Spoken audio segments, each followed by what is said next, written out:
এটা মোবাইলকেও সংযত করতে হবে। মোবাইল সব জিনিস দেখা যাবে না, যেটা বাস্তবে দেখা হারাম সেটা মোবাইলেও দেখা হারাম। টিভি দেখা জায়েজ, কিরকম? যেটা বাস্তবে দেখা হালাল। একটা তাল গাছ দেখা হালাল না হারাম? হালাল না? আপনি এই তাল গাছটা টিভিতে দেখলেন, এটাও হালাল। একটা মহিলা বাস্তবে দেখা হারাম, এটা টিভিতে দেখলেন, ওখানেও হারাম। বুঝে আসছে থিওরি বুঝে আসছে?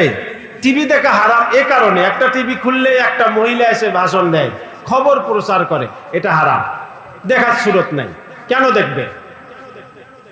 হয়তো মহিলা না বললে পুরুষ বলবে, তো পুরুষ বললে মহিলারা দেখতে পারবে না, আর মহিলা বললে পুরুষদের জন্য হারাম। সুতরাং এরকম ভিডিও এগুলো দেখা নিষেধ, এগুলোর থেকে হেফাজত থাকতে হবে। এগুলোর দ্বারা গুনাহ ইত্যাদি অনেক কিছু সমাজে সংগঠিত হয়। এই জন্য পর্দা এটা আমাদের ফরজ একটা বিধায়।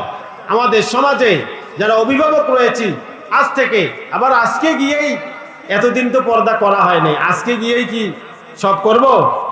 আস্তে আস্তে ফ্যামিলির মধ্যে বুঝাবো, কোরআন হাদিসের মাধ্যমে তালিম করব, কোরআন হাদিস বলে বলে শোনাবো। আস্তে আস্তে পরিবেশ নিয়ে আসতে হবে, বাসার সবাই যেন বোরকা পরে। বলেন ঠিক কিনা? মনে করেন বাসে উঠছে কোনো মহিলা, বোরকা পরছে, কালো বোরকা, একদম আপাত মস্তক ঢাকা। ওই বাসের যে হেল্পার রয়েছে বলে, খালা আম্মা একটু ভালো হয়ে বসেন। আর যদি ডিস্কো বোরকা পরে, ডিস্কো জামা পরে গাড়িতে ওঠে, ওই হেল্পার বলে, ভাবি একটু ভালো হয়ে বসেন। বলেন ঠিক কিনা? খালা আম্মা মানে কি সম্মান? মা, মায়ের সঙ্গে কারো কল্পনায় খারাপ আসে না? আসে। খালা আম্মার সঙ্গে কারো কলবে খারাপ আসে না, মানে ওই হেল্পারের মনেও কোনো প্রকারের খারাপ আসে নাই। বলেন সুবহানাল্লাহ। কি কারণে? বোরকা পরার কারণে। বলেন ঠিক কিনা? আপনি আল্লাহর দেওয়া বিধান মানার কারণে তা আপনার সম্মান বৃদ্ধি হয়ে গিয়েছে, আপনাকে ওই হেল্পার কল্পনা করার টাইম পায় নাই। বলেন সুবহানাল্লাহ। এটা হলো শয়তানের সিফাত। বলেন কার সিফাত? শয়তানের সিফাত। আল্লাহর বান্দা বান্দীদের মাঝে যদি তাকাব্বুর থাকে, তাহলে এই বান্দা বান্দীরাও শয়তানের মতো আমরা কি হয়ে যাব? অভিশপ্ত হয়ে যাব। আজ আমাদের মাঝে অনেকের মাঝে তাকাব্বুর আছে। আমি বড় বংশের লোক, আমি সাধারণ মানুষের সাথে ওই ঈদগাহে গিয়ে নামাজ পড়ব, এটা কি হয়? আমি ওই মসজিদে যাব, আমি মোটামুটি একজন দামি মানুষ, আমি একজন চেয়ারম্যান মানুষ, আমি বড় চাকরিজীবী, ওই মোল্লাগোর সাথে আমি উঠা বসা করব, এটা কি হতে পারে? আর ইত্যাদি ইত্যাদি। আমাদের মাঝে অনেক প্রকারের তাকাব্বুর প্রকাশ পায়। মনে রাখবেন, এই তাকাব্বুরি যতক্ষণ পর্যন্ত আমার আপনার মাঝে থাকবে, ততক্ষণ পর্যন্ত আমি আপনি আল্লাহকে পাওয়া সম্ভব নয়। বলেন ঠিক কিনা? এই জন্য আমাদের মাঝে যাদের অন্তরের মধ্যে কি আছে? তাকাব্বুর আছে। এই তাকাব্বুর দূর করতে হবে, বেশি বেশি ইস্তেগফার করতে হবে, বেশি বেশি নামাজ পড়তে হবে। দুনিয়ায় গরিব আর বড় লোক বলতে কোনো মানুষ নাই। কারণ হলো আল্লাহ পাক কালামে পাকের মধ্যে বলেন, ওয়াল্লাহুল গনিয়্যু ওয়া আনতুমুল ফুকারা। আল্লাহ তাআলা এই আয়াতের মধ্যে বলেন, ওয়াল্লাহুল গনিয়্যু, আল্লাহ গনি, গনি মানে ধনী, বিত্তবান, বড়লোক। ওয়া আনতুমুল ফুকারা, ও আনতুম, আর তোমরা হলো সবাই ফকির। বলেন ঠিক কিনা? এটা তো আমরা জানি। সকাল বেলার বাচ্চারে ভাই, সন্ধ্যা বেলার ফকির। বলেন ঠিক কিনা? এই জন্য আমার টাকা আছে, পয়সা আছে, বাড়ি আছে, গাড়ি আছে, এইগুলোর যদি আমি অহংকার করি, তাহলে মনে করতে হবে আমি ভুল পথে আছি। তুমি যদি আজকে অসুস্থ হও, তোমার কোটি কোটি টাকা একদিনে শেষ হইতে পারে। বলেন ঠিক কিনা? ডাক্তার সাহেব বলতে পারে যে ঢাকায় হবে না, মাদ্রাজ যাও, চেন্নাই যাও, অমুক জায়গায় যাও, তমুক জায়গায় যাও। আপনি গেলেন, বললে যে 2 কোটি টাকা লাগবে, আপনার সম্পদ আছে 1 কোটি টাকার, আপনার সম্পদ শেষ হইতে সময় লাগবে বা লাগবে না? এই জন্য টাকা পয়সার অহংকার, এইগুলো মানুষের জন্য শোভা পায় না। যাদের মাঝে তাকাব্বুর আছে, এরা মানুষের খাতায় পড়ে না। বলেন ঠিক কিনা? মানুষের খাতায় পড়ে না, এবং মুমিনের খাতা তো পড়ার প্রশ্নই আসে না, বলেন ঠিক কিনা? এই জন্য কালামে পাক থেকে আমরা বুঝতে পারলাম তাকাব্বুর, অহংকার, গর্ব করা এটা মুমিনের কোনো সিফাত হইতে পারে না। সবার সাথে মিশতে হবে, আল্লাহ ওয়ালাদের সাথে বেশি উঠা বসা করতে হবে। দেখা যায় দুনিয়ায় যাদের টাকা পয়সা আছে, ওলামায়ে কেরামদের সাথে, আল্লাহ ওয়ালাদের সাথে তারা মিশতে চায় না। তো মনে রাখবেন, সে একটু অর্থের অহংকার, এটা যদি থাকে তাহলে আমি আপনি আল্লাহর প্রিয় হতে পারবো না। এজন্য আমাদের মাঝে যদি অহংকার থাকে, অহংকার দূর করে দিতে হবে, সাদা সিধা আল্লাহ ওয়ালা মন গ্রহণ করতে হবে, বলেন ঠিক কিনা? আর আমরা যদি জান্নাতি হইতে চাই, আমরা যদি ওই জান্নাতবাসী হইতে চাই, দুনিয়াবি যত হক আছে সবগুলো আদায় করতে হবে। যদি স্বামী হই, স্ত্রীর হক আদায় করতে হবে। যদি স্ত্রী হই, স্বামীর হক আদায় করতে হবে। যদি প্রতিবেশী হই, প্রতিবেশীর হক আদায় করতে হবে। যদি বাবা মা হই, সন্তানের হক আদায় করতে হবে। যদি সন্তান হই, বাবা মার হক আদায় করতে হবে। প্রত্যেকে একে অপরের হক আদায় করতে হবে, আর একে অপরের হক নষ্ট করা যাবে না। আমরা যদি একে অপরের হক নষ্ট করি, কাল হাসরের ময়দানে আমার সওয়াব থেকে তার হক আদায় করতে হবে, বলেন ঠিক কিনা? এই জন্য কারো মাল গসব করে জোরপূর্বক চাঁদাবাজি করে খাওয়া যাবে না। এই জন্য সমাজে যত প্রকারের আমাদের এই সমস্যাগুলো নিজের মধ্যে আছে, সর্বপ্রথম এই সমস্যাগুলো দূর করতে হবে, বলেন ঠিক কিনা? হাদিসের মধ্যে আছে, আল মুসলিম মিরাতুল মুমিন, মুমিন মুমিনের আয়না স্বরূপ। যদি কোনো মুমিন আপনার ভুল ধরে দেয়, বলে দেয়, ভাই আপনার এই ভুল আছে আপনার মাঝে, আপনি রাগ হবেন না, আপনি দয়া করে ওই ভাইকে একটা চা খাওয়াবেন। ভাই ও দুস্থ বুজুর্গ, তুমি আমার ভুল ধরাই দিছ, আসো তুমি একটা চা খাও। আর আরো যদি আমার ভুল থাকে তুমি বলে দাও, আমি সংশোধন করে নেব, বলেন ঠিক কিনা? আপনি যদি এই ভুলগুলো শুধরায় নেন, আর এই ভুলগুলো যদি আস্তে আস্তে আপনার ভুল সব চলে যায়, তাহলে আপনি ভালো না খারাপ হবেন, বলেন ঠিক কিনা? ইমাম গজালি রহমতুল্লাহ আলীকে বলা হলো, আপনি এত জ্ঞানী কেমনে হলেন, এত আল্লাহর প্রিয় বান্দা কেমনে হলেন? ইমাম গজালি রহমতুল্লাহ আলী বললেন, আমি বেয়াদবের কাছ থেকেও এলেম অর্জন করেছি, আমি বেয়াদবের কাছ থেকেও আদব গ্রহণ করেছি, বলেন ঠিক কিনা? তো লোক জিজ্ঞাসা করলো, হুজুর কেমনে বেয়াদবের কাছ থেকে আদব শিক্ষা করলেন? বেয়াদবের কাছে তো আদবই নাই, বলেন ঠিক কিনা? তো ইমাম গজালি রহমতুল্লাহ আলী বলেন, হে আমার মুমিন ভাই শোনো, যে বেয়াদবি করে, যেই বেয়াদবিটা আমার কাছে খারাপ লাগে, আমি সেই বেয়াদবিটা আমার থেকে দূরে সরাই দেই, আমি ত্যাগ করি, বলেন ঠিক কিনা? এইভাবে বেয়াদবি দূর করতে করতে যত আদব সবগুলো আমার মাঝে এসেছে, আল্লাহ তাআলার আমি প্রিয় হয়ে গিয়েছি, বলেন ঠিক কিনা? এই জন্য আমাদের শরীয়ত বুঝতে হবে, কোরআন বুঝতে হবে। আল্লাহ রাসূল ফরমান, তাআল্লামুল ফারাইজ ওয়াল কোরআন ওয়াআল্লিমুন নাসা ফাইন্নী মাকবুস। আল্লাহ রাসূল ফরমান, তোমরা কোরআন হাদিস শিক্ষা করো এবং অপরকে শিক্ষা দাও।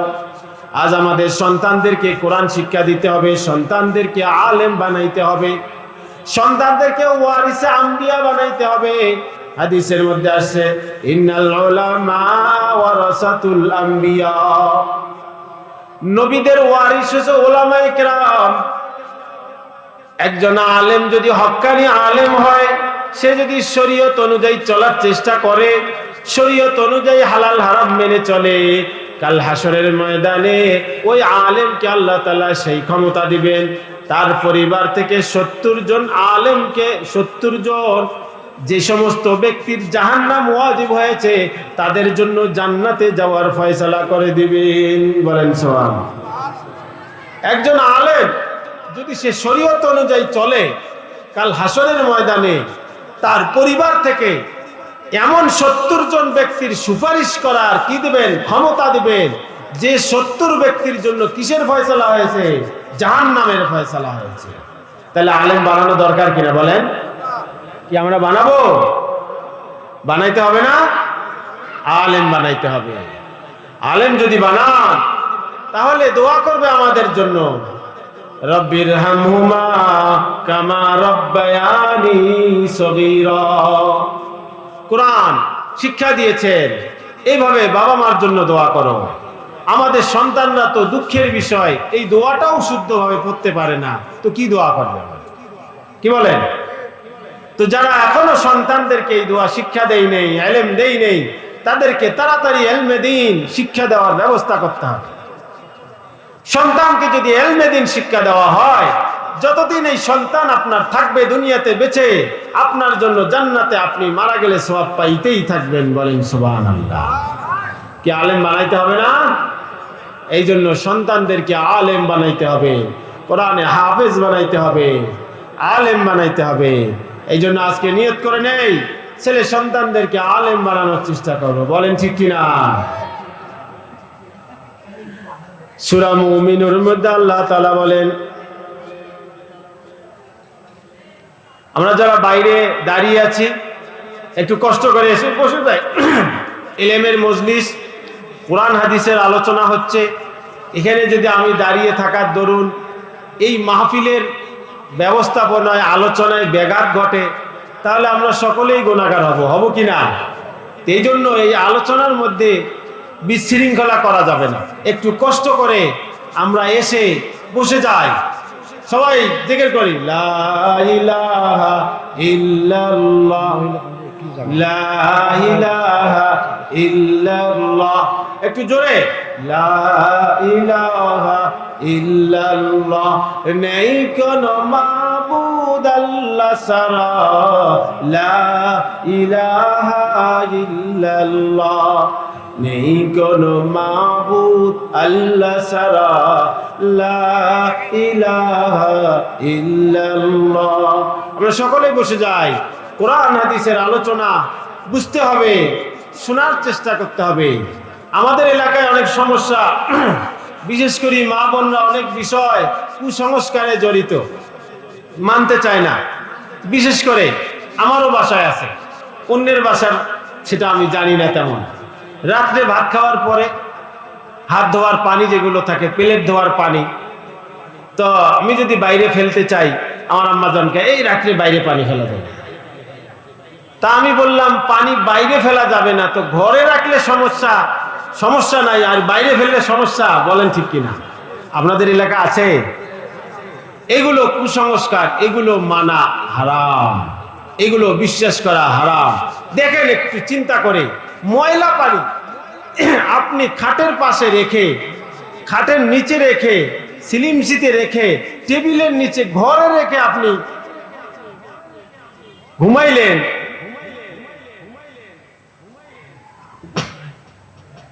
তাতে সমস্যা নাই, বাইরে ফেললে সমস্যা। এটা যুক্তিতেও তো মানে না। কি বলেন? মানে কি মানে যুক্তিতে?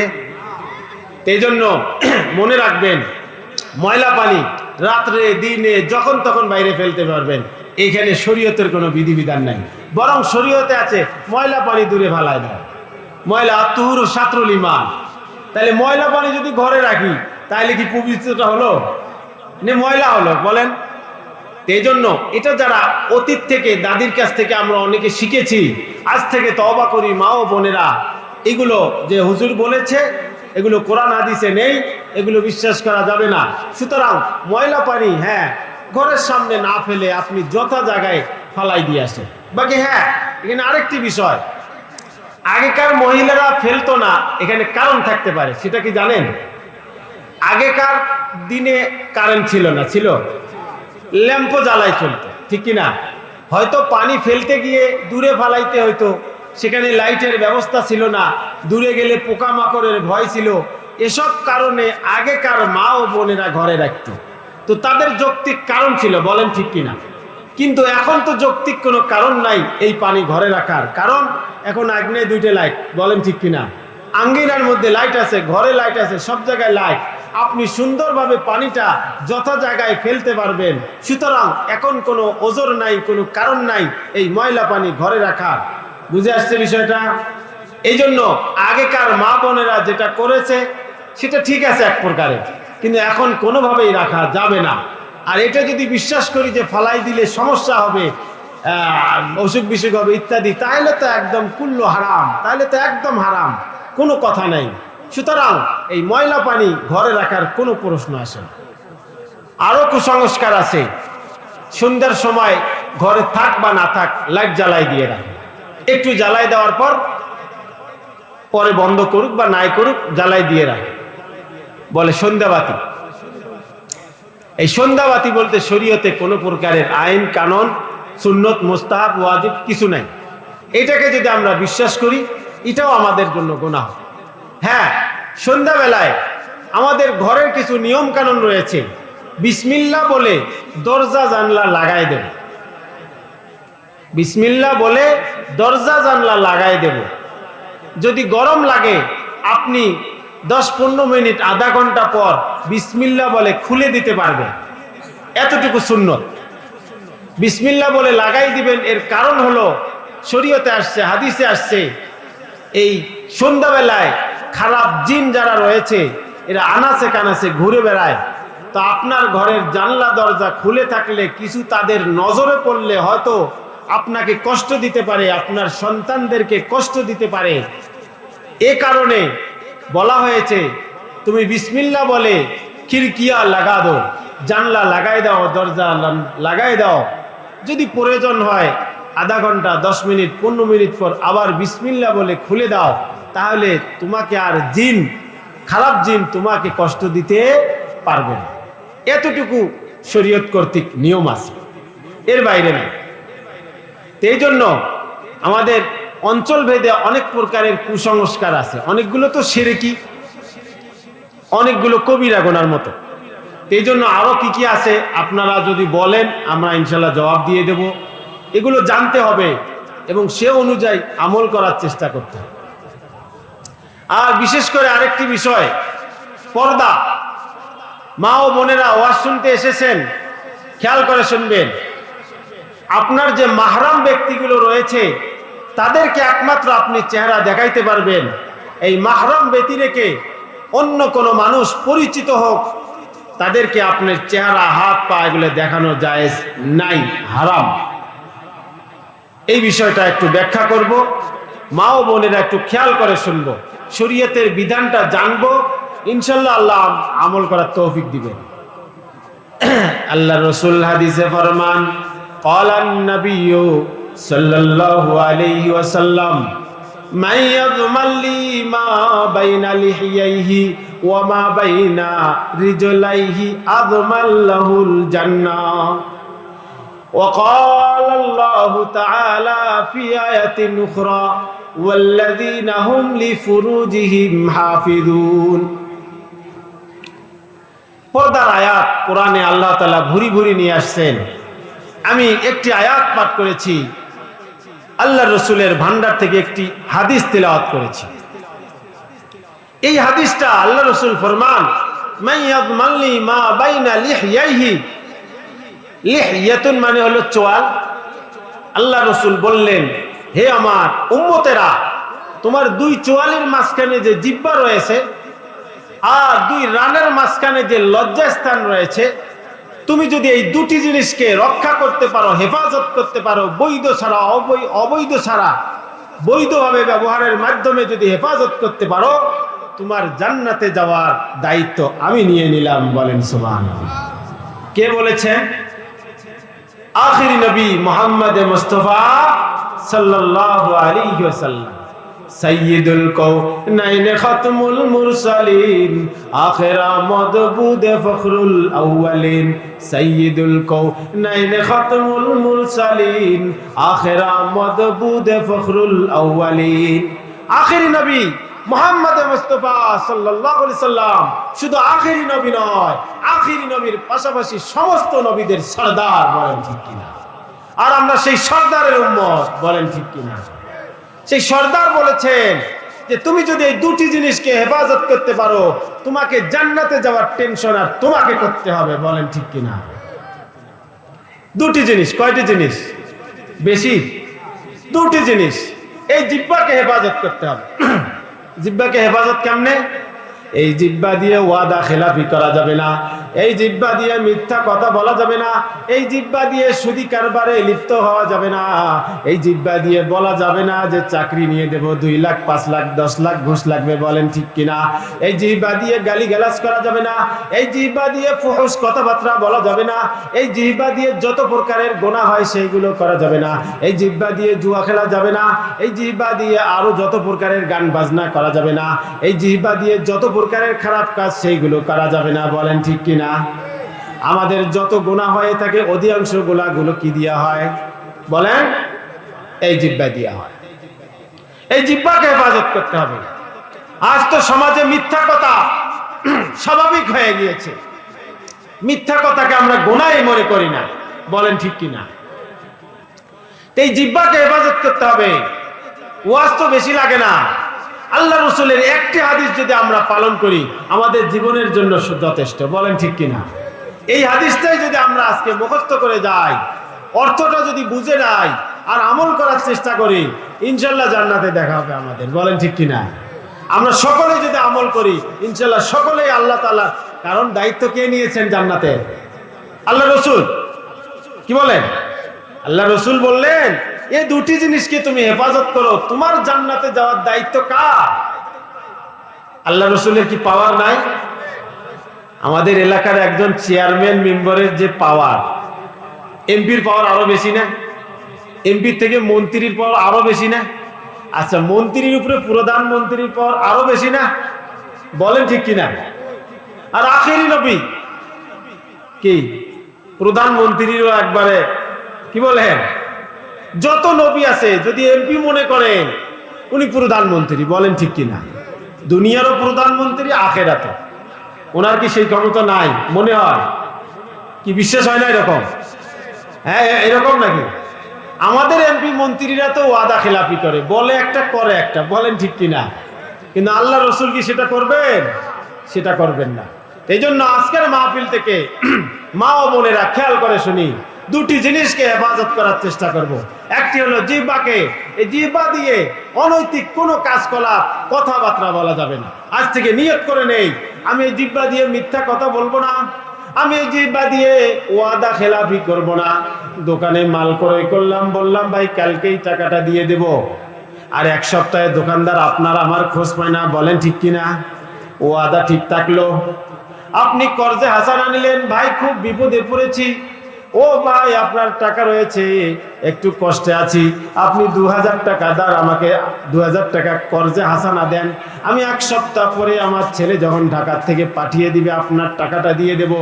কর্জে হাসানা শরীয়তে অনেক সওয়াবের কাজ, সে সওয়াব মনে করে আপনাকে 2000 টাকা দিয়ে দিল, কিন্তু 1 সপ্তাহ কেন 2 সপ্তাহ যায়, 3 সপ্তাহ যায়, 3 মাস যায়, 3 বছর যায়, আপনার ওই টাকার খোঁজ নাই। আপনি আমি ওয়াদা ঠিক রাখলাম, আর আপনি আমি ওয়াদা ঠিক না রাখার কারণে ওই ভাই দ্বিতীয় দিন আপনাকে কেন এলাকার কেউ টাকা ধার চাইলে আর টাকা দেয় না, কর্জে হাসানা সমাজ থেকে উঠে গেল, এখন সুদে আমরা লিপ্ত হয়ে গেলাম। এখন তো আর কেউ কর্জে হাসানা দেয় না, কেউ টাকা হালাত দেয় না। এখন টাকার দরকার, ভাই কোথায় যাই? অনেকের কাছে চাইলাম, দিল না। ভাই সমিতির শরণাপন্ন, ভাই 10,000 টাকা দেন, কয় টাকা সুদ লাগে আমি দেব। আচ্ছা বলেন, সুদে লিপ্ত হলাম আমার কারণে না অন্যের কারণে? তাহলে এই জবান দিয়ে যখন সুদে আলোচনা করব, সমিতির কাছে, ব্যাংকের কাছে ইত্যাদি এনজিওর কাছে সুদ নেব, এই সুদের গোনা যখন আপনি জবান দিয়ে যোগ বিয়োগ করবেন, এই জবান দিয়ে আলোচনা করবেন, তো এই জিহ্বার কি দায়িত্ব কি রসুল নেবেন? আমরা জান্নাতে যাইতে পারবো? তাহলে এখন আসেন, এই জিহ্বা দিয়ে যখন আমি ওয়াদা খেলাপ করেছি, তখন কর্জে হাসানা একটা সওয়াবের কাজ সমাজ থেকে উঠে গিয়েছে, আর এই সমাজ থেকে কর্জে হাসানা উঠে যাওয়ার কারণে আজ আমরা সুদে লিপ্ত হয়ে গেছি, বলেন নাউজুবিল্লাহ। সুদ এত খারাপ জিনিস, এত খারাপ জিনিস, শরীয়তে এর থেকে আর খারাপ জিনিস নেই।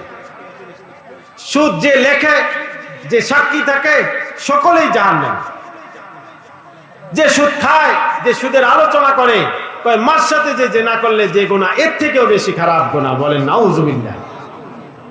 আর সমাজে সুদ সুদ সুদ সুদ, এই জবান হেফাজত করতে হবে, এই সুদ মুক্ত সমাজ তৈরি করতে হবে। আপনি আমি বলতে পারি হুজুর এটা কি সম্ভব? অবশ্যই সম্ভব। আজ আমরা ওয়াদা ঠিক রাখি, আপনার 5,000 টাকা লাগে আমি দেব, কিন্তু ওয়াদা মতো দিতে হবে। লাগবে কারো? আমি দেবো ইনশাল্লাহ, আমার সামর্থ্য যেটা আছে আমি দেবো, কর্জে হাসান, কিন্তু টাইম মতো দিতে হবে। কিন্তু কাকে বিশ্বাস করবো বলেন, ঠিক কিনা? এই জবান দিয়ে যদি ওয়াদা আমি খেলাপ করি তাহলে তো জবান ঠিক থাকলো না। জবান দিয়ে এই ওয়াদা খেলাপ করার কারণে আমি কবিরা গুনাহ লিপ্ত হয়ে গেলাম, জবানের দাম থাকলো না। এই জবান দিয়ে গান বাজনা করা যাবে না? যাবে। এই জবান দিয়ে যত প্রকারের খারাপ কাজ সেগুলো ত্যাগ করতে হবে। দ্বিতীয় নম্বর হাদিসের অংশ, ওয়ামা বাইনা রিজলাইহি আযমাল্লাহুল জান্নাহ। রিজুলুন মানে পা, রিজলাইহি দুই পা। দুই পায়ের মাঝখানে যে লজ্জাস্থান দিয়েছেন আল্লাহ তাআলা, এই লজ্জাস্থানকে হেফাজত করতে হবে। হেফাজত বলতে কি রকম? এই লজ্জাস্থান দিয়ে মনের মধ্যে বিভিন্ন প্রকারের কু ইত্যাদি চিন্তা চেতনা ইত্যাদি সব ত্যাগ করতে হবে, এবং এটাকে বৈধ জায়গা ছাড়া ব্যবহার করা যাবে না। এই দুটো জিনিসকে যদি আমরা ভালোভাবে আমরা মানসিকভাবে আমরা এটার আমল করতে পারি, শারীরিকভাবে আমল করতে পারি, আল্লাহ তাআলা কিসের ফয়সালা দিলেন? আল্লাহ রাসূল জান্নাতের ফয়সালা দিলেন। তো আজ থেকে করা যাবে তো। আর এটা বিশেষ করে দ্বিতীয়টা, এটা হেফাজত করার সব থেকে বড় মাধ্যম হলো পর্দা। পর্দা কি শুধু মহিলারা করবে? পুরুষদের পর্দা নাই? পুরুষদেরও পর্দা আছে। পুরুষদের যেরকম মহিলাদের যেরকম পরপুরুষকে দেখা হারাম, পুরুষদের জন্য পর মহিলাকে দেখা হারাম। আমরাও চোখ দিয়ে দেখতে পারবো না, তারাও দেখতে পারবে না। উভয়ের জন্য পর নারী পর পুরুষ হারাম। এইটা সমাজ থেকে যদি এইটা আমরা মানতে পারি, আমাদের সমাজ অঘটন ঘটবে না। বলেন ঘটবে? কাউরে না দেখলে মনে কল্পনা জল্পনা আসবে? দেখেন নাই, আসবে? আসবে তো না। মজনু তো লাইলিরে দেখছে, দেখি ফেলার কারণে না মজনুর মধ্যে লাইলির কল্পনা জল্পনা আসছে। বলেন ঠিক কিনা? আপনার আমার মানুষ হিসাবে আমাদের একজনকার কল্পনা জল্পনা কখন আসবে? যখন আমি প্রথম তারে দেখব। বলেন ঠিক কিনা? প্রথম দেখা, তারপরে তো ভালো লাগা না লাগা। এই জন্য শরীয়ত প্রথম দেখাই নিষিদ্ধ করেছে। চিস্তে তাকওয়া তারকে শাবাহাতু হারাম, দার লিবাস দার শরাব দার হারাম। আল্লামা আত্তার রহমাতুল্লাহ আলাইহি বলেন, মুমিন তো হলো ওই বান্দা, তাকওয়া তো হলো ওই আমল যে আমলটার মধ্যে সন্দেহ আছে। সন্দেহযুক্ত জিনিস থেকে দূরে থাকার নামেই হলো তাকওয়া। বলেন ঠিক কিনা? যেখানে সন্দেহ আছে এটার থেকে দূরে থাকার নামেই হলো ঈমান, এটার থেকে দূরে থাকার নামেই হলো মুত্তাকি। এই জন্য যেখানে সন্দেহ আছে এখানে যাওয়া যাবে না। এই জন্য শরীয়ত প্রথম দেখাই নিষিদ্ধ করেছেন। কোন মেয়ের দিকে তুমি তাকাইতে পারবে না। মেয়েকে বলেছেন তুমি কোন পুরুষকে দেখতে পারবে না। দেখা যাবে বিবাহের সময়, সেখানে বিবাহের উদ্দেশ্যে দেখতে পারবে। কি বলেন? যেহেতু বিবাহ একটা আল্লাহর হুকুম মানতে যাবে, সেক্ষেত্রে শরীয়তের সব নিয়ম কানুন মেনে সেখানে দেখা, সেটা যায়। বুঝে আসছে বিষয়টা? এই জন্য পর্দা এটা ফরজ। আর এই পর্দা যখন আমাদের লঙ্ঘন হবে, আমরা সমাজে অনেক সমস্যায় জর্জরিত হব। এই জন্য অভিভাবক যারা রয়েছি, আমরা মেয়েদেরকে একাই পাঠাই, পর্দা ছাড়াই কলেজে যাচ্ছে। মনে রাখবেন, আপনি মুমিন হিসাবে আপনার মেয়েকে পর্দা ছাড়া আপনি কলেজ বা কোনো প্রতিষ্ঠানে পাঠাইতে পারেন না। আপনি যদি পাঠান তাহলে আপনি মুমিনের খাতায় আপনার নাম নেই। সন্দেহ আছে? এদিক যদি বড় বড় লেকচারও দেই, আমি অমুক তমুক হাজি গাজী পাজি আলেম, কোনো লাভ নেই যতক্ষণ পর্যন্ত আমার ফ্যামিলির মধ্যে আমি পর্দা আনতে পারিনি। কি বলেন? কথাগুলো খারাপ লাগতেছে? কি কোরআনের কথা, হাদিসের কথা বুঝতেছেন কিছু? এই জন্য মা ও বোনদেরকে বলবো, একটু মানার চেষ্টা করুন। পর্দা মানেন, দেখবেন যখন আল্লাহর মহব্বত আপনার মধ্যে আসবে। আপনি যখন পর নারীকে দেখবেন না, আপনার স্ত্রী আপনার কাছে ভালো লাগবে। স্ত্রীরা যদি পর পুরুষকে না দেখে, তখন স্বামী তার কাছে ভালো লাগবে। তখন স্বামী স্ত্রীর মধ্যে মহব্বত থাকবে। তখন আর আমাদের যে সমাজে বিচ্ছেদ ঘটনাগুলো, এই ঘটনাগুলো আর হবে না। বলেন ঠিক কিনা? এজন্যই তো শরীয়তে সহশিক্ষা সহ আরো অনেক জিনিস হারাম। কি বলেন? এখন তো ডিভোর্স সহ আরো ইত্যাদি সমাজে বেশি হয়েছে, তার একমাত্র দায়ী হলো সরকার। সেটার কারণ কি জানেন? আজ এক জায়গায় চাকরি করতেছে, শুধু পুরুষ নাই, পুরুষ মহিলা একাকার। বলেন ঠিক কিনা? একসঙ্গে থাকলে তৃতীয় ব্যক্তি কে আছে? ইবলিস। ইবলিস তো শয়তান লাগায় দেয়। বলেন ঠিক কিনা? দেয় না দেয়? সমস্যা হয় না হয়? স্বামীর সাথে যদি 4 ঘন্টা থাকে, পর পুরুষের থাকে 12 ঘন্টা। তো পর পুরুষ ভালো না লাগবে তো স্বামী ভালো লাগবে? বলেন ঠিক কিনা? এই জন্য আজ মুমিনরা কখনোই মেয়ের চাকরি দিবেন এই নিয়ত আজ থেকে কলব থেকে দূরে সরায় দেয়। আপনি আমি আজ মেয়েদেরকে পড়ালেখা করাচ্ছি, শিক্ষিত করতে হবে, চাকরি বাকরি দিতে হবে। একটা মেয়ের যদি চাকরি হয় তাহলে একটা ভালো চাকরিজীবী জামাই পাওয়া যায়। মনে রাখবেন, আপনার যেটা রেজেকের বরাদ্দ আপনি এর বেশি এক চুল পরিমাণ বেশি পাবেন না। এই জন্য যেসব ফ্যামিলির মধ্যে 2 জন চাকরি করে, এইসব ফ্যামিলির মধ্যে বরকত নাই। আপনারা দেখছেন বরকত আছে? টাকা পয়সা শুধু অপচয় করে, সারা শুধু বাড়ি গাড়ি করে, খাইতেও পারে না। খালি চিন্তাধারা রংপুরে একটা বাড়ি করব, ঢাকায় একটা বাড়ি করব, ঢাকায় হওয়ার পর চিন্তাধারা আমেরিকায় একটা বাড়ি করব। এটাই জীবনের শেষ। বলেন ঠিক কিনা? এই জন্য ভাই ও দুস্থ বুজুর্গ, মেয়েদের এভাবে পর্দা ছাড়া চাকরি এগুলো করা যাবে না, এগুলো হারাম। এগুলো যদি করেন তাহলে আপনার ওই মেয়ের থেকে যত সন্তান হবে এগুলোও এরকমই হবে। এই জন্য ভাই ও দুস্থ বুজুর্গ, ও আমার মা ও বোনেরা, পর্দা করতে হবে, পর্দা করতে হবে, খাস পর্দা। আপনি এমন বোরকা পরে বাহিরে বাইর হবেন যেই বোরকা পরার কারণে আপনার কোনো প্রকারের গঠন ইত্যাদি দেখা যায় না। ওই ডিজিটাল বোরকা পরে পর্দা আদায় হবে না। আপনি এমন ভাবে বোরকা পরলেন আপনার শরীরের সব কিছু দেখা যায়, বোঝা যায়, অনুভব করা যায়, তাহলে ওই বোরকা পরে কখনোই শরীয়তের পর্দা আদায় হবে না। বলেন ঠিক কিনা? ওই বোরকা পরা যাবে। আমরা যারা অভিভাবক রয়েছি আরো বানায় দেওয়া যাবে। বোরকা পরতে হবে ঢোলা ঢালা, এমন বোরকা পরতে হবে ঢোলা ঢালা, শরীরের গঠন কোনোভাবেই বোঝা যায় না, কেউ দেখলেও বলতে পারবে না এটা অমুকের বউ। বলেন ঠিক কিনা? তবেই না পর্দা। যদি বুঝাই যায় তাহলে আবার পর্দা হলো কেমনে? এই জন্য মা ও বোনেরা আজ থেকে নিয়ত করেন, আপনি সহ, আপনার মা সহ, আপনার মেয়ে সবাইকে পর্দা শিক্ষা দিতে হবে। এটা আপনার উপর ফরজ। আপনার মেয়ে যতক্ষণ পর্দা করবে আপনার মেয়ে নিরাপদ। বলেন ঠিক কিনা? যখন এই পর্দা করবে না, নিরাপদ নয়। বিড়ালকে যদি, শুটকি মাছ যদি বাইরে রাখেন, কোথায় কোথায়? শুটকি মাছ যদি টেবিলের উপর রাখেন আর ওই বিড়ালকে যদি বলেন, বিড়াল খবরদার আমার ওই শুটকি মাছের দিকে তাকাস না, বিড়াল কি শুনবে? আপনার ওই ওয়াজ শুনবে? বিড়াল বলবে যাও তুমি একটু বাইরে যাও, ঘুরে আসো, দেখি আমি একটু চেষ্টা করে দেখি। বলেন ঠিক কিনা? ঠিক তদ্রূপ আল্লাহ তাআলা পুরুষের মাঝে মহিলার আসক্তি দিয়েছেন, মহিলার মধ্যে পুরুষের একটা আকর্ষণ দিয়েছেন। সেই আকর্ষণটা অবৈধভাবে ব্যবহার না করার জন্য কিছু নিয়ম কানুন দিয়েছেন, সেটা হলো নজরের হেফাজত। বলেন ঠিক কিনা?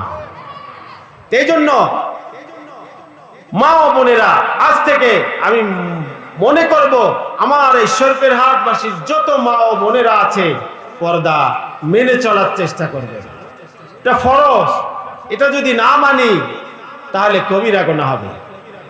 আর এই কবিরা গুনাহ থেকে আরো বড় প্রকারের আমরা সমস্যায় জর্জরিত হব কি না হব? এই জন্য পর্দা করতে হবে। আর পর্দা কাকে বলে? চেহারা খুলি রেখে বাইরে যাওয়া। অনেকে মনে করে বোরকা তো পরছি, মুখ খোলা থাকলে সমস্যা নেই। আরে বাবা, ঘর ঝাড়ু দিলাম, ঘর পরিষ্কার করলাম, পরিষ্কার করে ময়লা আবর্জনা দরজায় রাখলাম। কোথায় রাখলাম? আচ্ছা, দরজায় যে ময়লা রাখলাম, এই ময়লা কি আপনার ঘর কি যাবে সব জায়গায়? এই ময়লা যদি দরজায় রাখি, এই ময়লা তো বিছনায় অবধি উঠবে কিনা? তাহলে ঠিক তদ্রূপ যদি মুখ খোলা রেখে আমি বোরকা পরি, ওই রকমই হবে। সারা ঘর পরিষ্কার করে ময়লা দরজার মধ্যে রাখা, এটা কোনো পর্দা নয়। একজনকার আকর্ষণ তো আসবে চেহারা দেখার পর, তারপরেই কল্পনা জল্পনা আসবে। বলেন ঠিক কিনা? তারপরে শয়তান আপনাকে আমাকে ধোকার মাধ্যমে খারাপ কাজের দিকে উদ্বুদ্ধ করে। আর যখন দেখবেনই না, তখন আর কল্পনা জল্পনা আসবে না। আর মনকে সবসময় আল্লাহর দিকে রুজু করতে হবে। এই জন্য আল্লাহ রাসূল সাল্লাল্লাহু আলাইহি ওয়াসাল্লাম বললেন, মাইয়াযমাল্লি মা বাইনা লিহিয়াইহি ওয়া মা বাইনা রিজলাইহি আযমাল্লাহুল জান্নাহ। হে আমার উম্মতেরা, তোমরা মনে রেখো, তোমরা দুটি জিনিসের যদি হেফাজত করতে পারো, এক যদি তোমরা জিহ্বাকে হেফাজত করতে পারো, জিহ্বার যত গুনাহ আছে, আর যদি তোমরা লজ্জা স্থানকে হেফাজত করতে পারো, তাহলে তোমার জান্নাতে যাওয়ার জিম্মাদার আমি। বলেন সুবহানাল্লাহ। আর অন্য আয়াতে আল্লাহ তাআলা বলেন ওয়াল্লাযীনা হুম লিফুরুজিহিম হাফিজুন। ওই সমস্ত মুমিনরা জান্নাতে যাইতে পারবে যে সমস্ত মুমিন তার লজ্জা স্থানকে হেফাজত করতে পারে। এই জন্য যুবক ভাইয়েরা, লজ্জা স্থানের হেফাজত, এটা মোবাইলকেও সংযত করতে হবে। মোবাইল সব জিনিস দেখা যাবে না, যেটা বাস্তবে দেখা হারাম সেটা মোবাইলেও দেখা হারাম। টিভি দেখা জায়েজ, কিরকম? যেটা বাস্তবে দেখা হালাল। একটা তাল গাছ দেখা হালাল না হারাম? হালাল না? আপনি এই তাল গাছটা টিভিতে দেখলেন, এটাও হালাল। একটা মহিলা বাস্তবে দেখা হারাম, এটা টিভিতে দেখলেন, ওখানেও হারাম। বুঝে আসছে থিওরি বুঝে আসছে? টিভি দেখা হারাম এ কারণে, একটা টিভি খুললে একটা মহিলা এসে ভাষণ দেয়, খবর প্রচার করে, এটা হারাম, দেখার সুরত নাই। কেন দেখবে? হয়তো মহিলা না বললে পুরুষ বলবে, তো পুরুষ বললে মহিলারা দেখতে পারবে না, আর মহিলা বললে পুরুষদের জন্য হারাম। সুতরাং এরকম ভিডিও এগুলো দেখা নিষেধ, এগুলোর থেকে হেফাজত থাকতে হবে। এগুলোর দ্বারা গুনাহ ইত্যাদি অনেক কিছু সমাজে সংগঠিত হয়। এই জন্য পর্দা এটা আমাদের ফরজ একটা বিধায়। আমাদের সমাজে যারা অভিভাবক রয়েছি, আজ থেকে, আবার আজকে গিয়েই, এতদিন তো পর্দা করা হয়নি, আজকে গিয়েই কি সব করব? আস্তে আস্তে ফ্যামিলির মধ্যে বুঝাবো, কোরআন হাদিসের মাধ্যমে তালিম করব, কোরআন হাদিস বলে বলে শোনাবো। আস্তে আস্তে পরিবেশ নিয়ে আসতে হবে, বাসার সবাই যেন বোরকা পরে। বলেন ঠিক কিনা? মনে করেন বাসে উঠছে কোনো মহিলা, বোরকা পরছে, কালো বোরকা, একদম আপাত মস্তক ঢাকা। ওই বাসের যে হেল্পার রয়েছে বলে, খালা আম্মা একটু ভালো হয়ে বসেন। আর যদি ডিস্কো বোরকা পরে, ডিস্কো জামা পরে গাড়িতে ওঠে, ওই হেল্পার বলে, ভাবি একটু ভালো হয়ে বসেন। বলেন ঠিক কিনা? খালা আম্মা মানে কি সম্মান? মা, মায়ের সঙ্গে কারো কল্পনায় খারাপ আসে না? আসে। খালা আম্মার সঙ্গে কারো কলবে খারাপ আসে না, মানে ওই হেল্পারের মনেও কোনো প্রকারের খারাপ আসে নাই। বলেন সুবহানাল্লাহ। কি কারণে? বোরকা পরার কারণে। বলেন ঠিক কিনা? আপনি আল্লাহর দেওয়া বিধান মানার কারণে তা আপনার সম্মান বৃদ্ধি হয়ে গিয়েছে, আর আপনাকে ওই হেল্পার কল্পনা করার টাইম পায় নাই। বলেন সুবহানাল্লাহ। কি বলেন ঠিক কিনা? আপনি যখনই আল্লাহর বিধান মেনেছেন, বোরকা পরেছেন, সঙ্গে সঙ্গে একজন হেল্পারের কলব থেকে আপনার প্রতি আল্লাহ তাআলা শ্রদ্ধা দিয়েছেন, সে আপনাকে খালা আম্মা বলে ডাক দিয়েছে। কি বলেন? আর যদি ডিস্কো জামা পরে গাড়িতে যান, বলে আপা বা ভাবি। কি বলেন? করে কি না করে? আরো একটু ব্যাংক মারলে আরো অনেক কিছুই বলে। কারণ কি? আপনি আল্লাহর বিধান পালন না করার কারণে তার মধ্যে শয়তান ধোঁকা দিয়েছে, লাঞ্ছনা অভিশাপ আপনার উপর নাজিল হয়েছে। দুনিয়ায় হেল্পারও আপনাকে নিয়ে তুচ্ছ তাচ্ছিল্য অনেক কিছু বলা বলি করতেছে। বলেন নাউজুবিল্লাহ। এই জন্য আজ থেকে কসদ করে নেই, নিয়ত করে নেই, আজকের এই মাহফিল থেকে আমার মা ও বোনেরা পাক্কা নিয়ত করে নেই, আজকে থেকেই বোরকা পরিধান করব, কালো বোরকা পরিধান করব, অন্য রঙিন কোনো বোরকা পরিধান করা যাবে না। হাদিসের মধ্যে আসে গুদরি, এমন কাপড় যেটার প্রতি আকর্ষণ কম হয়। আপনি এমন বোরকা পরেন দূর থেকে দেখে কেউ যেন খারাপ ধারণা না করে।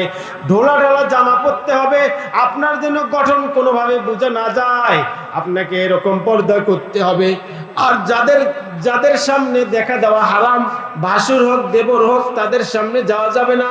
আপনি যদি ওই দেবরকে ছোট থেকে মানুষও করেন, তাও তার সামনে যাওয়া যাবে না। বড় হলে আপনি বড় ভাইয়ের বউ, আপনি বাসায় যখন বিবাহ হয়ে আসেন, আপনি দেবর ছোট ছোট নাবালেক, আপনি বড় করেছেন, ভালো কথা।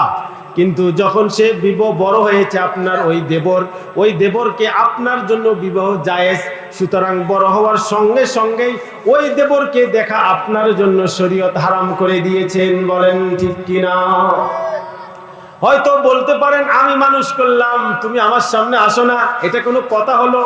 হ্যাঁ, আল্লাহর বিধান এটাই, আপনি যতই মানুষ করেন না কেন, সে বড় হওয়ার কারণে, সে বালেগ হওয়ার কারণে আপনার সাথে তার পর্দা ফরজ হয়েছে।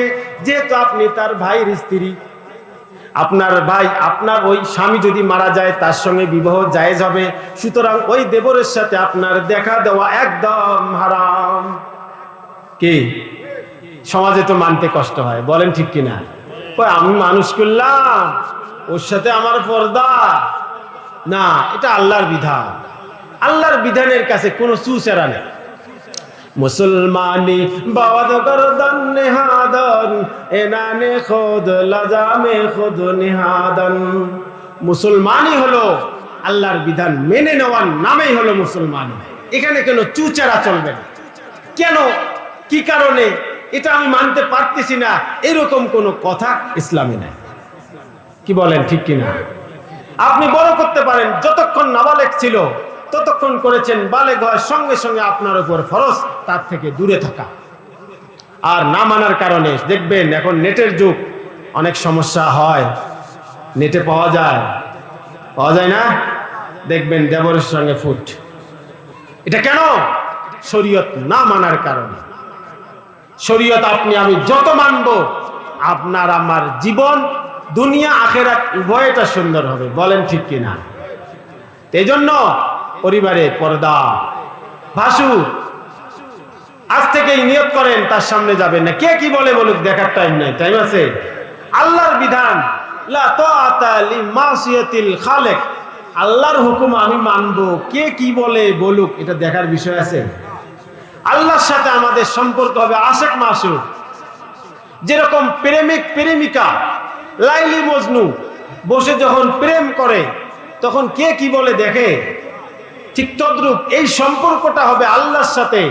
আমি আল্লাহর বিধান পালন করতে গিয়ে কে কি বললো আমার দেখার কোনো প্রয়োজন নেই, বলেন ঠিক কিনা?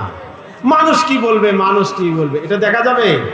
কারণ আমার আল্লাহ পছন্দ করলো কিনা আমার এই কর্ম, এটা দেখতে হবে, বলেন ঠিক কিনা? এই জন্য শরীয়তে যাদের সাথে বিবাহ হারাম, একমাত্র তাদের সঙ্গে দেখা দেওয়া জায়েজ। শ্বশুরকে দেখা জায়েজ আছে, কিন্তু শারীরিক কোনো খেদমত ইত্যাদি জায়েজ নাই। বুঝে আসছে বিষয়টা? খেয়াল করতে হবে। দেখা দেওয়া জায়েজ, কথাবার্তা বলা জায়েজ, তার সামনেও যেতে হবে। হ্যাঁ, চেহারা দেখা জায়েজ আছে শ্বশুরকে, কিন্তু শারীরিক খেদমত ইত্যাদি শরীয়তে নিষেধ, এগুলো করা যাবে না। দেবর ভাসুর এগুলোর থেকে আমাদের দূরে থাকতে হবে। মামাতো বোন খালাতো বোন দেখা দেওয়া জায়েজ, ছোটবেলায় খেলছেন সমস্যা নেই, নাবালেগ ছিলেন, এখন হারাম। এই জন্য তাদের থেকে পর্দা করতে হবে। এই জন্য আমাদের যাদের স্ত্রী রয়েছে, যারা আমরা স্বামী রয়েছি, পর্দা করতে হবে। স্ত্রীকে পর্দার মধ্যে রাখার চেষ্টা করতে হবে, আপনাকেও আমাকেও করতে হবে। আপনি যদি মহিলার সাথে কথা বলি, তারাও কিন্তু মানতে চাবে না, কি বলেন? আমি যদি অন্য মহিলার সাথে কথা কই আর স্ত্রীকে যদি বলি তুমি পর পুরুষের সাথে কথা বইলো না, সামনে যাইও না, সে মানতে চাবে? এই জন্য ভাই ও দোস্ত বুজুর্গ, আমাকেও মানতে হবে, তখন তারাও মানবে, ঠিক কিনা? এই জন্য শরীফের হাটের যত মা ও বোনেরা রয়েছে, আজ থেকে নিয়ত করে নেই, এই পর্দা এটা পুরান ওয়াজ, কিন্তু তারপরও ইদা তাকাররাল কালাম তাকাররা ফিল কলব, যখন এলেম যত আলোচনা হবে কলবে বসে যাবে, আমল করা সহজ হবে, বলেন ঠিক কিনা?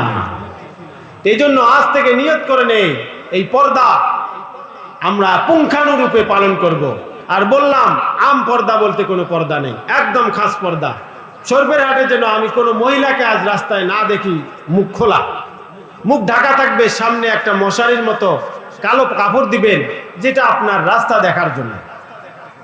এই জন্য আজ থেকে আমরা সকলেই নিয়ত করে নেই, বোরকা ঢোলা ঢালা করব, বাইরে গেলে সেই বোরকাটা পরিধান করে যাও। আর অনেকে বলি, হুজুর আমাদের তো বাড়ি পর্দার সিস্টেম করার আমাদের সামর্থ্য নাই। এটা ভুল কথা। আপনার দেওয়াল দেওয়ার সামর্থ্য নাই, টিনের বেড়া দেওয়ার সামর্থ্য আছে। টিনের বেড়া দেওয়ার সামর্থ্য নাই, আপনি কলার যে কাক কি আছে, কলার ঢোংলা বলা আমাদের গ্রাম্য ভাষায়, সে ফাত্তা বলে, অথবা সুপারি গাছের যে পাতাটা থাকে সেটা দিয়েও কি পর্দা আপনি করতে এই সামর্থ্য নাই? আছে না? এই জন্য আমরা অনেকে অজুহাত দেই, হুজুর আমাদের তো এটা সামর্থ্য নাই। হ্যাঁ, এটা ভুল কথা, এটা একটা ধোঁকাবাজি কথা। এই জন্য আপনার আমার প্রত্যেকের সামর্থ্য অনুযায়ী পর্দা করতে হবে। প্রয়োজনে কলার ঢোংলা দিয়ে হলেও পর্দা আমাদের ফরজ, এটা মনে রাখতে হবে। এই জন্য পর্দা সব থেকে গুরুত্বপূর্ণ একটা বিষয় আমাদের সমাজে। এই পর্দার বিষয়টা আমরা খুব করে মনে রাখবো, কারণ এই পর্দা যদি আমরা মানতে চাই, মানতে পারি, সূরা মুমিনুনের মধ্যে আল্লাহ রাব্বুল ইজ্জত বলেন, ওয়াল্লাযীনা হুম লিফুরুজিহিম হাফিজুন ইল্লা আলা আজওয়াজিহিম আও মা মালাকাত আইমানুহুম ফাইন্নাহুম গায়রু মালুমিন ফামান ইবতাগা ওয়ারা যালিকা ফাউলাইকা হুমুল আদুন والذين هم لأماناتهم وعهدهم راعون والذين هم على صلواتهم يحافظون أولئك هم الوارثون الذين يرثون الفردوس هم فيها خالدون আল্লাহ তাআলা সূরা মুমিনুনের মধ্যে মুমিনদের কয়েকটা বৈশিষ্ট্য বলে এই বৈশিষ্ট্যের মধ্যে এই বৈশিষ্ট্যও নিয়ে আসছেন যে লজ্জাস্থানকে যদি কেউ হেফাজত করে তাদের জন্য জান্নাতুল ফিরদাউস আল্লাহ দান করবেন। বলেন সুবহানাল্লাহ। তারা সফল হবে, সফল হওয়া মানে তারা জান্নাতে যাবে। আরো অনেক গুণাবলী রয়েছে, তার মধ্যে নামাজ রয়েছে, যাকাত রয়েছে। তো এই যতগুলো গুণাবলী এখানে আলোচনা হয়েছে, এইগুলো যদি আপনি আমি আদায় করতে চাই, তাহলে এই বিষয়গুলো আমাদের সর্বপ্রথম জানতে হবে। কি করতে হবে? জানতে হবে। নামাজ পড়া জানতে হবে, যাকাত কিভাবে দেয় সেটা জানতে হবে, লজ্জাস্থান হেফাজত করা জানতে হবে, জবান হেফাজত করা জানতে হবে। এইগুলো যদি আমরা জানি তবেই আমি জান্নাতে যাইতে পারি। কি বলে? এইগুলো জানার পরে আমল করতে হবে। আর এগুলো জানার নামেই হলো আলেম হওয়া। বলেন, এগুলো জানার নাম কি হওয়া? আলেম হওয়া। আজ আমরা নামাজ পড়তে জানি না। নামাজ পড়তে জানি? আমরা আজ নামাজ পড়তে জানি না। আজ আমাদের কোরআন শুদ্ধ নাই। আমরা নামাজের দোয়ায় কুনুতটা ভালোভাবে পড়তে পারি না। আর এই কারণে মসজিদে যাইতেও শরম করি। যদি হুজুর দোয়া কুনুতটা বলেন। আজ যদি আজকে এলান করা হয় আমেরিকার লোক নিতেছে, 2000 লোক নিবে শরীফেরহাট এলাকার থেকে, একটা যদি শর্ত দেয় দোয়ায় কুনুত যে পড়তে পারবে বিনা ভিসায় আমেরিকা যাইতে পারবে। কয়দিন লাগবে দোয়া কুনুত মুখস্থ করতে? বলেন, সময় লাগবে? যদি আজ আমেরিকার থেকে একটা কাগজ আছে, নোটিশ আছে যে শরীফেরহাট এলাকার থেকে আমরা 2000 লোক নেব, এখানে আসলে তারা মাসে 1 লাখ টাকা বেতন পাবে, শর্ত একটাই, দোয়ায় কুনুতটা শুধু মুখস্থ করে শুনে। আমার মনে হয় ইমাম সাহেবরা আর এদিক সেদিক যাওয়ার টাইম পাবেন না। পাবে? কবি হুজুর আমার এখনই দোয়া কুনুতটা শিক্ষা করে দেয়, আমার এখনই শিখাই দেয়। হুজুর কয় টাকা লাগে আমি দিব, ঠিক কিনা বলে? তাহলে দুনিয়ার এই টাকা পয়সার যদি আমরা মূল্য দিতে জানি, তাহলে আখিরাতের জান্নাতের আমাদের মূল্য নাই। তাহলে মূল্য থাকলে আমরা এই নামাজের এলেমগুলো রয়েছে, নামাজ জানার বিষয়গুলো রয়েছে, এইগুলোর মধ্যে আমরা এত অলসতা কেন, এত অবহেলা কেন? আজ ছেলে সন্তানদেরকে আলেম বানাচ্ছি না, আমরা শুধু চাচ্ছি যে এমন পড়ালেখা করাবো সে বড় ম্যাজিস্ট্রেট হবে, বড় এসআই হবে, অমুক হবে, তমুক হবে। কিন্তু দুঃখের বিষয়, সে তো রসুলের দাড়ি মুখে রাখতে পারবে। কি বলেন, ঠিক কিনা? এলাকায় বড় এক ইঞ্জিনিয়ার সাহেবের বাবা মারা গিয়েছে। ইঞ্জিনিয়ার সাহেব দূরে ছিল, ইঞ্জিনিয়ার সাহেবের জন্য বাবার জানাজা দেরি করা হলো। মারা গিয়েছে, সকালবেলা জানাজা করা হলো বাদ এশা। সন্তান ইঞ্জিনিয়ার ঢাকার থেকে আসবেন, প্রোগ্রাম শেষ করে এশার সময় আসলেন। জানাজার নামাজ হবে, জানাজার নামাজ হয়ে গেল, ইমাম সাহেব নামাজ পড়াইলেন। নামাজ পড়ার পর ওই জানাজার ব্যক্তি যে মারা গিয়েছে তার সন্তান ইঞ্জিনিয়ার সাহেব অনেক কান্নাকাটি করতেছেন। ইমাম সাহেব মনে করলেন বাবাকে হারানোর ব্যথায় ইঞ্জিনিয়ার সাহেব অনেক কষ্ট পেয়েছেন। ইমাম সাহেব ইঞ্জিনিয়ার সাহেবকে পাশে আড়ালে নিয়ে গিয়ে বললেন, ভাই এত ভেঙে পড়ার কিছু নাই, দুনিয়ার মানুষ সবাই তো দুনিয়ার থেকে চলে যাবে। আপনার বাবা একদিন দুনিয়া থেকে বিদায় নিয়েছেন, আমি একদিন বিদায় নেব, আপনিও নেবেন। কুল্লু নাফসিন যায়িকাতুল মাউত, প্রত্যেকটা মানুষ মরণশীল, প্রত্যেকটা জীব মরণশীল। সুতরাং আপনার এত পেরেশান হওয়া যাবে না, এটা আল্লাহর বিধান। আপনি এত কষ্ট পাইয়েন না, আপনি ইস্তেগফার করেন, দোয়া করেন, আপনি সহনশীল হয়ে যাবেন। ইঞ্জিনিয়ার সাহেব একটু পরে স্বাভাবিক হয়ে ইমাম সাহেবকে বললেন, ও ইমাম সাহেব, হুজুর আমি তো কান্নাকাটি করতেছি বাবা মারা যাওয়ার কারণে নয়, আমার সব থেকে উপলব্ধি হলো আপনি অনেক দোয়ার মাধ্যমে, তাকবীরের মাধ্যমে, আপনি দোয়ার মাধ্যমে আমার বাবাকে বিদায় দিলেন। আমার পক্ষ থেকে আপনি দোয়া পড়লেন, আল্লাহুম্মা গফির লি হাইয়িনা ওয়া মাইয়িতিনা ওয়া শাহিদিনা ওয়া গায়বিনা ওয়া সগীরিনা ওয়া কাবীরিনা ওয়া যাকারিনা ওয়া উনসানা আল্লাহুম্মা মান আহইয়াইতাহু মিন্না ফাহইহি আলাল ইসলাম ওয়া মান তাওয়াফাইতাহু ফাতাওয়াফাহু আলাল ঈমান। আপনি দোয়া করলেন, আল্লাহুম্মা গফির লি হাইয়িনা, হে আল্লাহ তুমি যারা জীবিত আছে সকলকে মাফ করে দাও, বলেন আমিন। ওয়া মাইয়িতিনা, আপনি শুধু আমার বাবার জন্য দোয়া করেন নাই, আমার বাবা সহ যত মৃত্যু ব্যক্তি দুনিয়ার বুকে মৃত্যু ব্যক্তি হয়েছে সকলের জন্য আপনি দোয়া করলেন, সকলকে মাফ কইরা দেন, বলেন আমিন। ওয়া শাহিদিনা, আপনি দোয়া করলেন যারা উপস্থিত হয়েছে সকলের জন্য, বললেন আল্লাহ সকল যারা হাজির হয়েছে সকলকে মাফ কইরা দেন। ওয়া শাহিদিনা ওয়া গায়বিনা, যারা উপস্থিত হতে পারে নাই আপনি তাদেরকেও ছেড়ে দেন নাই, আপনি বললেন যারা উপস্থিত হতে পারে নাই আল্লাহ তুমি তাদেরকেও মাফ কইরা দেন, বলেন সুবহানাল্লাহ। ওয়া গায়বিনা ওয়া সগীরিনা, আপনি শুধু বড়দের জন্য দোয়া করেন নাই, আপনি রাসূলের শিক্ষা দেওয়া দোয়ার মাধ্যমে বললেন হে আল্লাহ যারা ছোট আছে তুমি তাদেরকে মাফ কইরা দাও, বলেন সুবহানাল্লাহ। ওয়া কাবীরিনা, আপনি জানাজার নামাজে দোয়া করলেন যারা বড় রয়েছে, বৃদ্ধ রয়েছে, যুবক রয়েছে আল্লাহ তুমি তাদেরকেও মাফ কইরা দাও, বলেন সুবহানাল্লাহ।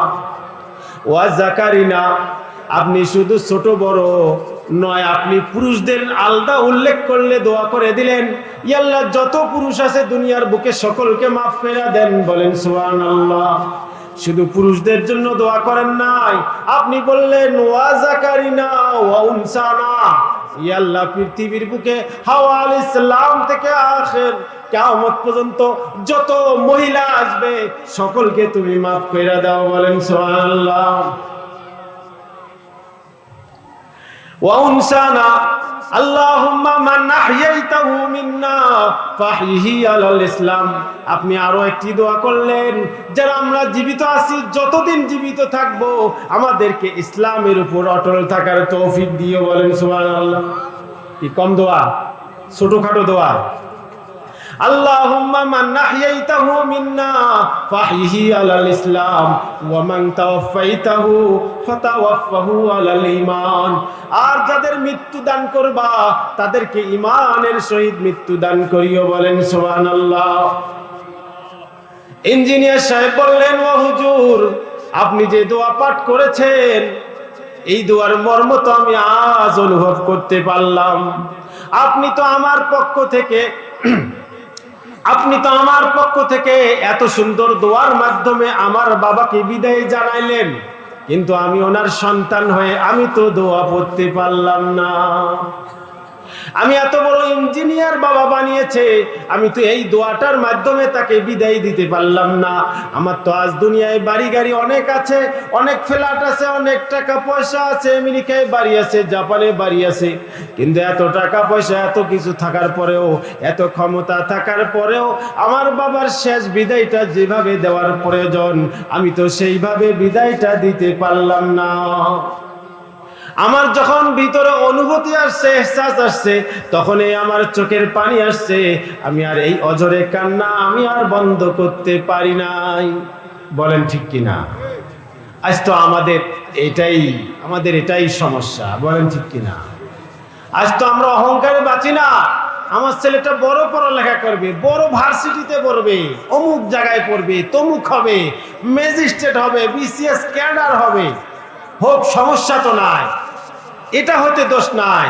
কিন্তু কোন বিসিএস ক্যাডার হওয়ার পর সে যদি শরীয়ত অনুযায়ী না চলে, তাহলে এই বিসিএস ক্যাডারগিরিকে সিসা দেওয়া ছাড়া শরীয়তে আর কোনো ভাষা নেই। বলেন ঠিক কিনা?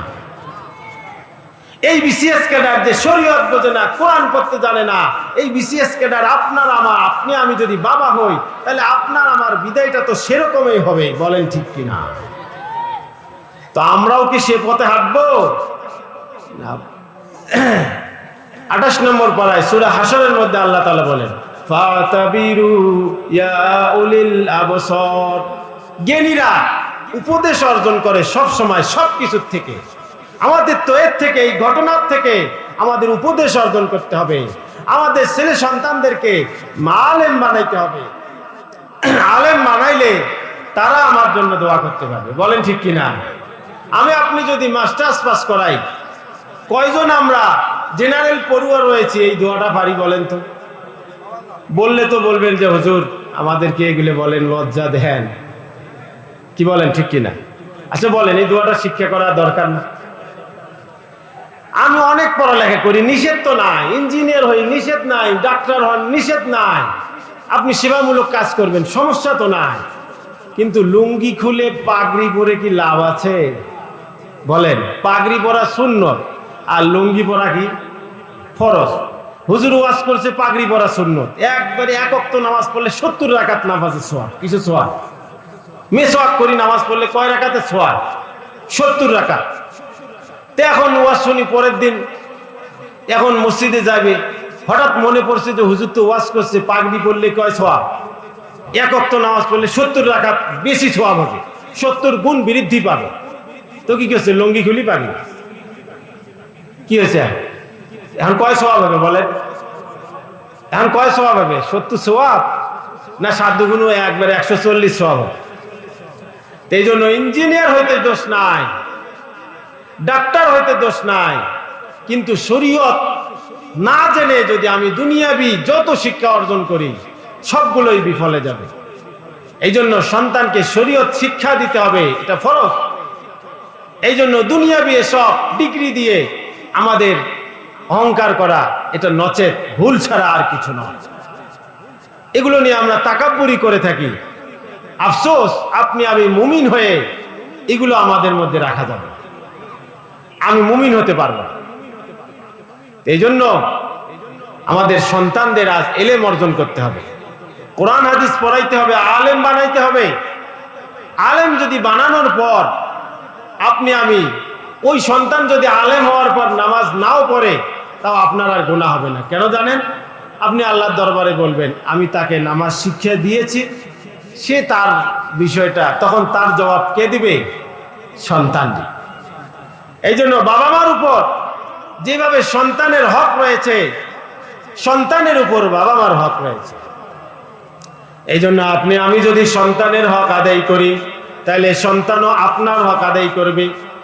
এই জন্য সন্তান হওয়ার পর সর্বপ্রথম আপনার আমার উপর দায়িত্ব হলো 1 নম্বর তার একটা ভালো নাম রাখা। কি নাম রাখা? ভালো নাম রাখা।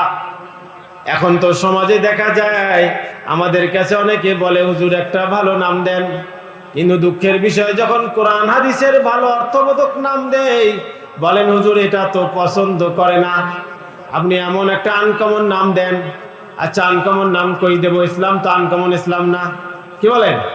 ইসলাম তো কাদিম, ইসলাম তো পুরান, নতুন নাম কই থেকে দেব? বলেন ঠিক কিনা? হ্যাঁ, ইসলাম নতুন পুরান সব, ইসলাম কিয়ামত পর্যন্ত চলবে। কিন্তু কোরআন হাদিসের নাম আমাদের ভালো লাগে না। কারণ হলো কি? আমাদের মধ্যে অহংকার, গর্ব, দুনিয়ার মহাব্বত। এই জন্য নবীদের নাম, ভালো অর্থবোধক নাম আমাদের ভালো লাগে না। আমাদের নাম ভালো লাগে ট্যাবলেট, আপেল, আঙ্গুল, কমলা। বলেন ঠিক কিনা? এই জন্য আমাদের ভালো নাম রাখতে হবে। যখন নাম রাখার পর তাকে দিন শিক্ষা দিতে হবে, দিন শিক্ষা দেওয়ার পর তারপর সে দিন অনুযায়ী চলবে। দিন অনুযায়ী চললে আপনাকে আমাকেও দিনের উপর চলার জন্য তারা কি করবে? উৎসাহ দিবে। তো আলহামদুলিল্লাহ প্রধান বক্তা আসছেন হযরত মাওলানা জুবায়ের আহমদ রহমানী সাহেব। হ্যাঁ, তো আল্লাহ তাআলা ওনাকে আমাদের মাঝে প্রধান মেহমান এসে গেছেন। তো টুটাফাটা যেটা আলোচনা হলো কোরআন হাদিসের আলোকে আমরা চেষ্টা করলাম। তো আল্লাহ তাআলা যেন আমাদেরকে কোরআন হাদিস আমল করার তৌফিক দান করেন। যতটুকুই আলোচনা হয়েছে আমরা বোঝার চেষ্টা করব এবং আমল করার চেষ্টা করব। কারণ ওয়াজ শুনে যদি আমল করার চেষ্টা না করি তাহলে সেই ওয়াজ এত কষ্ট করে শোনা বৃথা হয়ে যাবে। এই জন্য আমি সকলকে অনুরোধ করব, সকলে যেন যে বিষয়গুলো আলোচনা হয়েছে সকলে যেন আমল করতে পারি। ওয়া আখিরু দাওয়ানা আলহামদুলিল্লাহি রাব্বিল আলামিন।